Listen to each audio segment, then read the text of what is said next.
Well, Broncos country, it is officially Colts week. Hope you guys are doing great, man. But the Broncos have a problem, and maybe they figured it out during the bye week, and maybe they did not. But we'll get into it. We'll talk about what they need to do and some areas that they need to improve upon if they want to make not just a push to make it into the playoffs, but maybe even a deep postseason run. So let's get into it, guys. If it's your first time on the channel, my name is Mark. I'm a Denver native. Obviously, you can see I'm a huge Broncos fan, but I'm a huge Denver sports fan in general. And if you are as well, I'd very much appreciate it if you see that little subscribe button, you hit it, you like the video. Let's build a community, man. I want to make some new friends. I want to get to know some of you guys. So I appreciate you very much in advance. All right, guys. Well, the Broncos sitting at 8-5. We're sitting pretty right now in the AFC. We're in a three-way tie for the wild card in terms of the wild card seeding. So seeding is the only thing in question. We are 2 games above the next team that is behind us, threatening to take us out of the playoffs. And that happens to be the Indianapolis Colts, who we happen to be playing this upcoming Sunday. And this is definitely the biggest game since Super Bowl 50 for sure, in my opinion. But not just for this game. I think that there is an area that the Broncos team has just not been good enough and definitely not been consistent enough that they need to fix. And I believe that that is one of the areas of emphasis that this coaching staff is focused on during this bye week when they had reconvened. And that is the run game overall. I feel it feels like it's kind of something that we talk about every single week, but this combination of Javonte Williams and Julian McLaughlin and Audric Estime in the way that it's currently constructed is just not working. It's not good enough.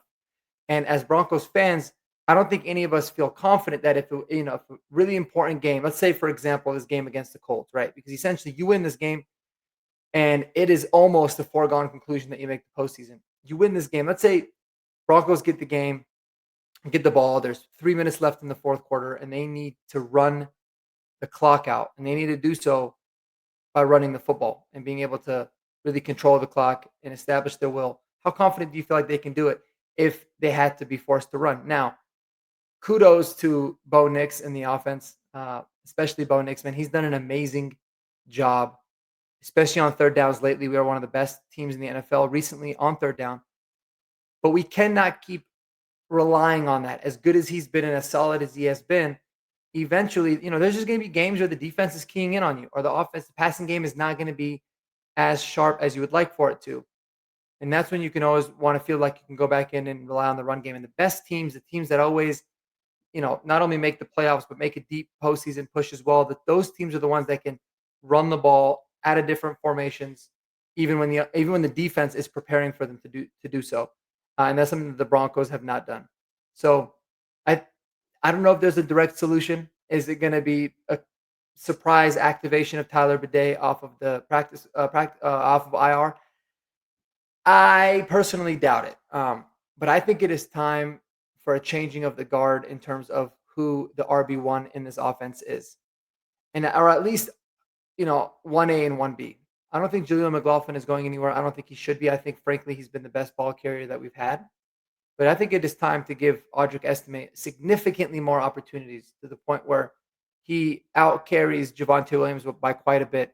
Because at least with Javonte, with Audric, you know that you're going to get a player that's younger, it's going to be hungrier. At this stage in his career, he's definitely more powerful, more physical, and he's faster overall. I feel like the limited opportunities that he's been getting the last few weeks, he's looked really good. His yards per carry average has been really solid. And I believe that it is time for him to get a shot. Now, listen, let's say he goes in there and he fumbles the ball, which is his biggest issue right now, or the biggest worry that I know us as Broncos fans have with him. Then okay, nothing's really changed. You relegate him back to the third running back on this team, and you move forward. But I would be very, very surprised if you don't see a different Broncos offense when it comes to the run game specifically this upcoming weekend against the Colts.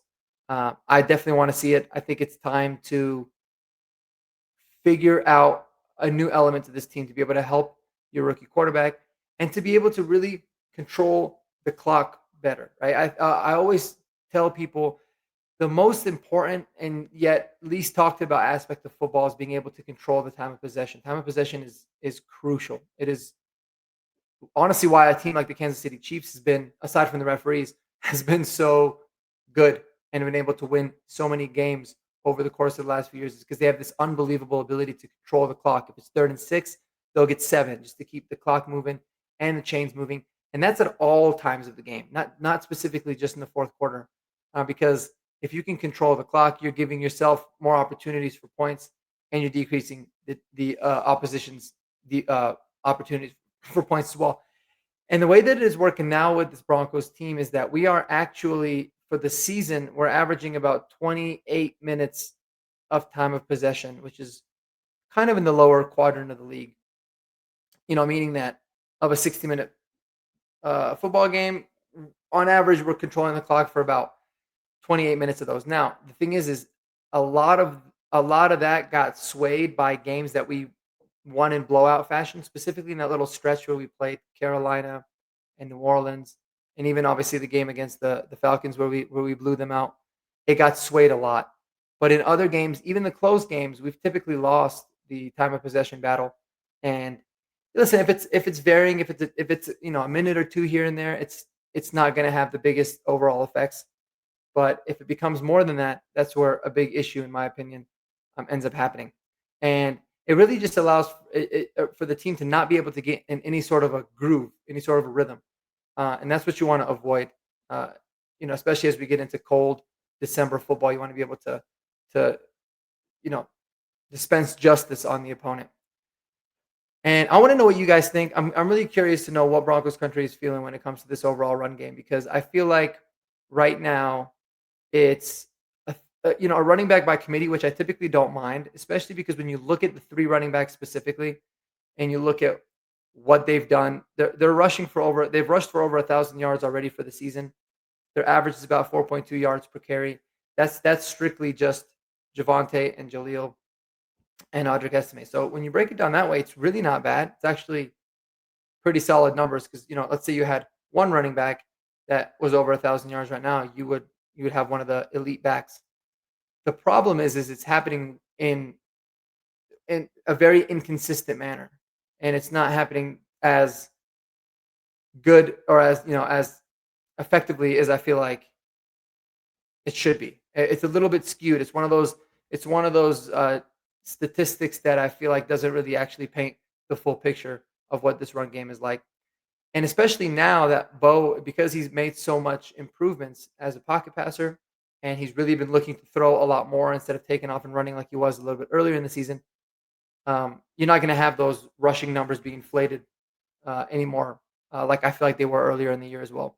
So curious to know what you guys think. What do you guys want to see with this running back room, if anything? Are you of the mindset of, hey man, it hasn't been great, but it's been working, don't change anything, or are you feeling like this could be a potential issue that bites us in the ass at some point in these last 4 games that are coming up?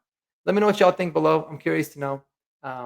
Otherwise, that's all I got for you guys today, man. I have a lot of really great, exciting Broncos content coming this week. Obviously, preparing for this huge Colts game.